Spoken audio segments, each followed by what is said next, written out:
Magandang araw sa inyong lahat mga ka-Duterte Sulid. Isang pagbati dyan sa ating mga kababayan from Luzon, Visayas hanggang Mindanao. Lalong-lalo na dyan sa Davao mga idol, mga Bisaya din ha. Mayong hapon. Unsay balita karon? Naku po mga idol, alam naman natin to si Kong. Si Kong Abante. Kung hindi nyo kilala yan ay si alias Kong Abante. At noon natalo siya dyan sa Maynila. Ewan ko, nanalo pa rin hanggang ngayon. Natalo sa botohan. Kaso si George Garcia, nanalo daw siya. Ay, nako po. Alam naman natin to mga idol, itong nangyayaring mga isyung flood control, itong nangyayaring corruption, itong nung nangyayaring lumabas ang 18 Marines, mga idol. At nandyan sa Senado, kasama si Kong Abante, dyan sa mga kongresista na nakatanggap ng maleta. Okay? Ngayong araw na to, kakapasok lang ng balita, nagsampa siya ng reklamo. Kasi daw, wala daw talagang ebidensya at walang ebidensya nga naman. Wala pang ebidensyang pinakita. Ito, opinion ko lang. Kasi nandyan na siya, nagsampa na siya ng kaso at nandun sa Senado itong 18 Marines. Opinion ko lang ha. Kung ako sa kanya, pumunta siya sa Senado. Kung malinis siya. Pumunta si Kong Abante sa Senado, humarap siya doon sa 18 Marines. Tingnan natin kung kaya niya. Kung malinis, kung ako kung malinis talaga, pupunta ako. 'Di ba? Pumunta nga si Kong Alvarez kung ito si Representative Jose Alvarez nung taga Palawan, 'di ba? Na malinis daw siya, wala daw siyang natanggap na maleta. Oh, we'll see. Ngayon, mga ka-Duterte, mga idol, kasi nga, ito si Kong ngayon, itong nakasombrero, nakasalamin, na may kwintas. Alam niyo naman itsura nito, di ba? At kilalang kilala ng lahat ito, mga idol, kasi isa sa mga kritiko na malakas mambatikos sa mga Duterte, mga idol. Alam nating lahat ito, mga idol. Ngayon, ito yung sinabi niya sa pagsampa niya ngayon. Wala naman silang ebidensya. Itong tinutukoy niya itong mga 18 Marines. Di ba? O nga naman, ito nga sabi ko, pumunta ka doon kung. Tingnan natin. O, sabi niya, ito, naghain si Manila 6th District Representative Benvenido, ang ibang klaseng pangalan, Abante Jr. ng reklamong libel at cyber libel sa Manila Prosecutor's Office laban sa 18 ex-bodyguard ni Saldico. Oo nga naman, hindi naman talaga nila sinasabing mga idol kasi ayaw nga tawagin nilang ex-Marines. Kasi hindi daw sila bayani, hindi daw sila hero. Sila daw ay mga basura at kargador. Kasi basura daw yung mga affidavit nila, itong mga sinasabi. Pero para sa ating taong bayan, sila ay mga brave, di ba? Kasi walang lakas ng loob, buwis-buhay sila. Sipin mo, presidente ng Pilipinas, binanggit mo doon, speaker, Martin Romualdez, hanggang ngayon hindi nga nakakulong. Bakit si Jinggoy at saka si Bong nakadetain na kaagad? 'Di ba? 'Di ba? Ganun dapat. Oh, ngayon tuloy natin. Pati itong attorney na si Libito Baligod. At balita diyan, magkakakilala talaga sila. Oh, at isang media entity. Oh, anong matapos idawit ng umano'y pagtanggap ng maliit-malitang pera. Yung tinutukoy niyang at itong media entity, wala nang iba, SMNI siguro. Walang ibang nagbabalita patungkol sa 18 Marines na dito, ang SMNI lang mga ka-Duterte. Yung mga ibang network na malalaki dyan, hindi sila nagtsatsaga kasi takot siguro sila. Lumabas lang itong 18 Marines dyan sa Senado, biglang sabog. Lahat. At noon yan, ang 18 Marines na yan, ang pumapansin lang mga vlogger. At itong SMNI. Vlogger, tayong mga ordinaryong tao. Kasi uso ng cellphone, di ba? Yan ang dyan. Kaya ito ngayong araw na to, meron siyang salaysay itong kuha na to. Pakinggan nating mabuti mga ka-Duterte kung ano ang kanyang sinabi. Saka na tayo mag-react, ha? Mga idol, tingnan natin, panoorin natin at pakinggan. Alam mo, nung una lumabas to, hindi ko pinansin. I was really very quiet about it. No? pero pangalawa na to eh. Pangalawa na. Yung una, alphabetical order pa nung una eh. Oo, number 1 ako. Mga idol, pause lang natin. Yung sinasabi niya yung unang paglabas. I think Marso yun eh. Yun yung unang nagpakilala sila na kami ay mga bodyguard ni Saldico, na sila ay mga dating sundalo, 'di ba? At walang pumapansin sa kanila na mga ibang malalaking media, kundi tayong mga ordinaryong tao, mga vlogger. Kung hindi lang tong uso yung Facebook, YouTube, mga TikTok diyan, Instagram, wala, hindi kakalat. At SMNI lang ang nagbabalita noon. Napansin natin noon lahat. SMNI lang talaga lagi. Kaya manood kayo lagi sa SMNI.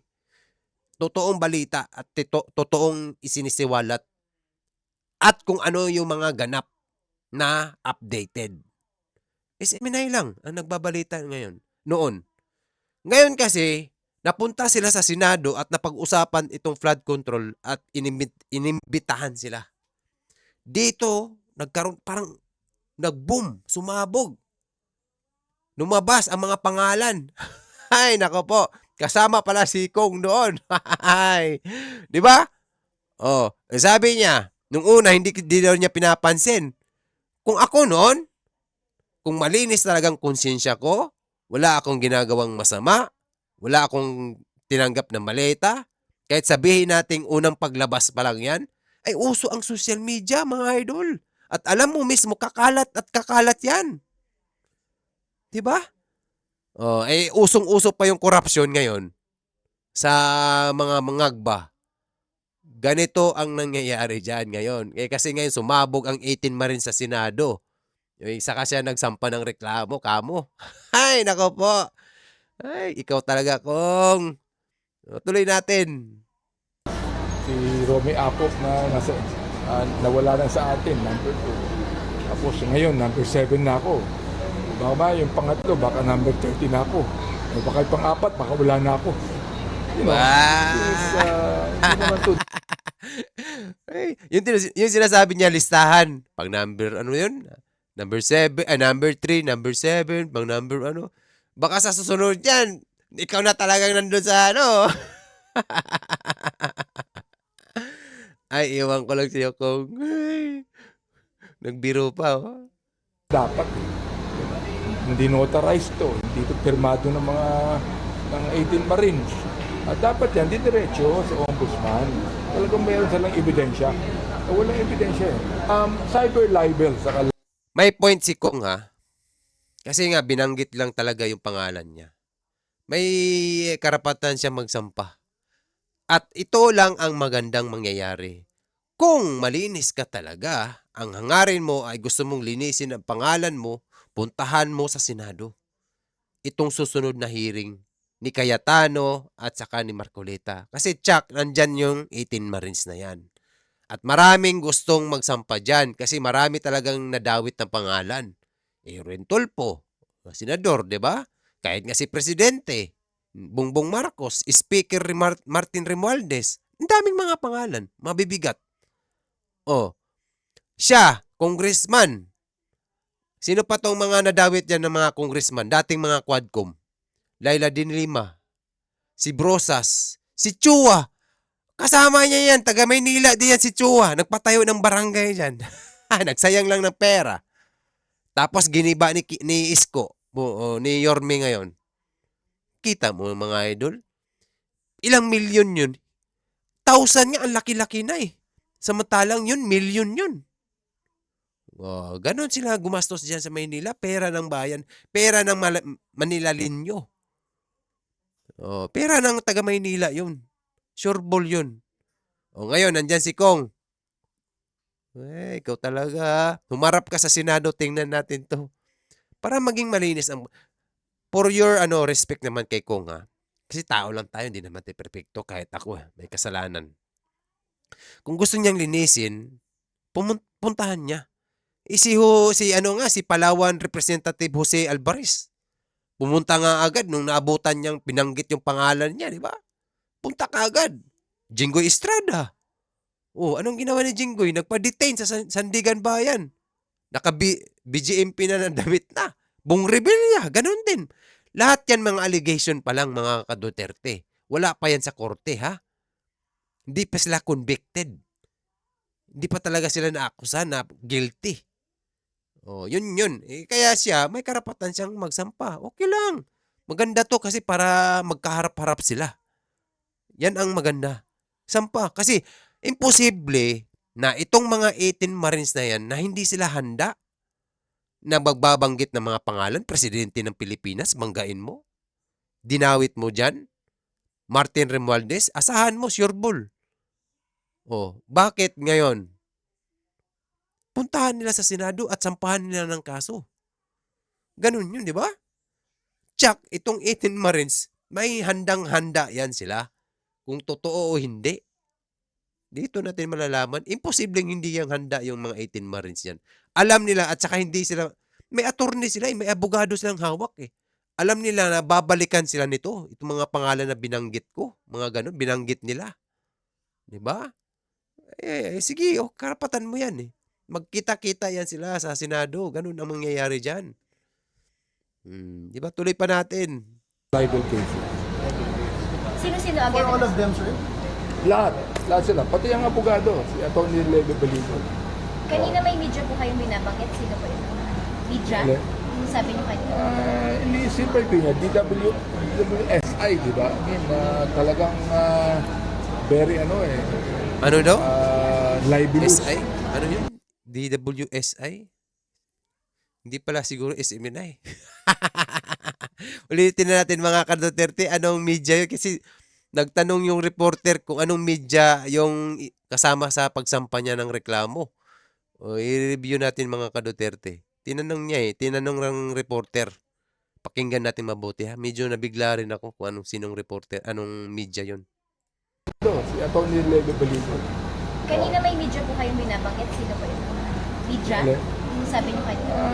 Iniisipay ko niya, DWSI, di ba? I mean, talagang WSI? very libelous. Libelous sa laysay. Wala naman silang ebidensyang maaaring ipakita. Sir, sorry. Hindi ko naman kilala yung mga yan. Masyadong manisyoso.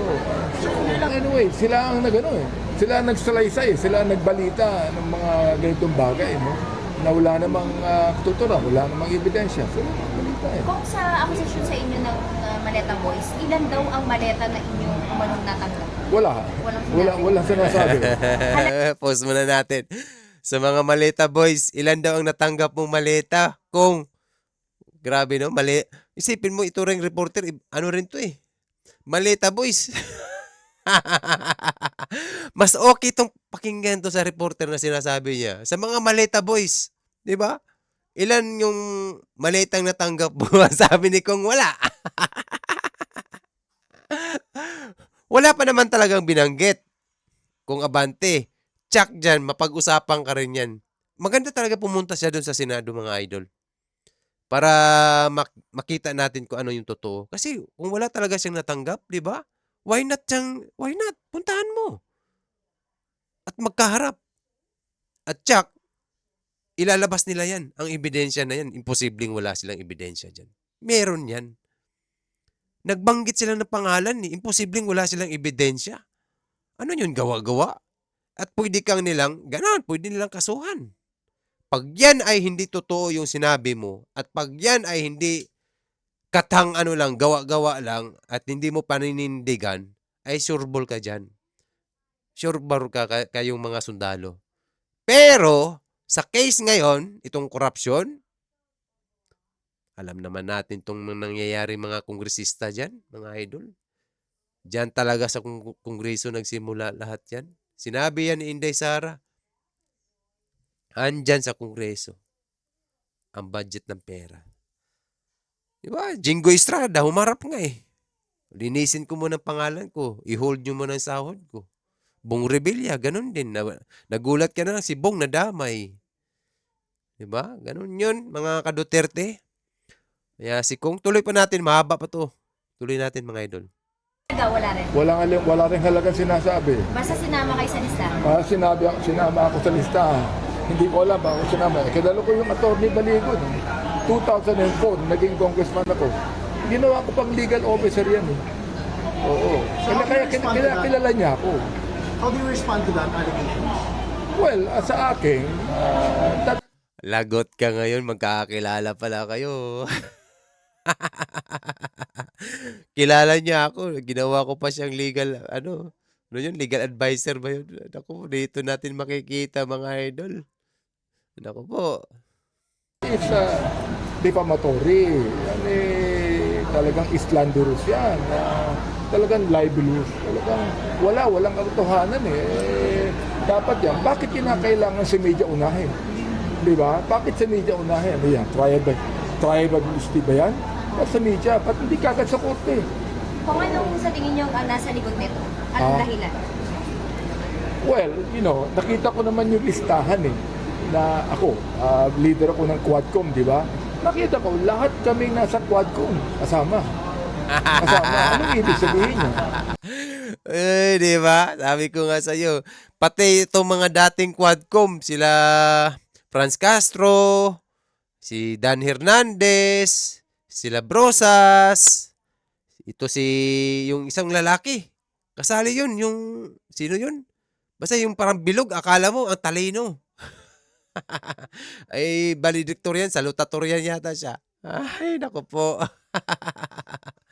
Si Raul yata yun mga ka-Duterte. Raul, basta something ganun. Ay, nako po kung lahat ng quad ko mga idol nandun sa listahan. Pati si Laila de Lima. Oh, kasama yan doon. La Chuchu. Chuchu. Ikaw nagpatayo ka ng barangay ha.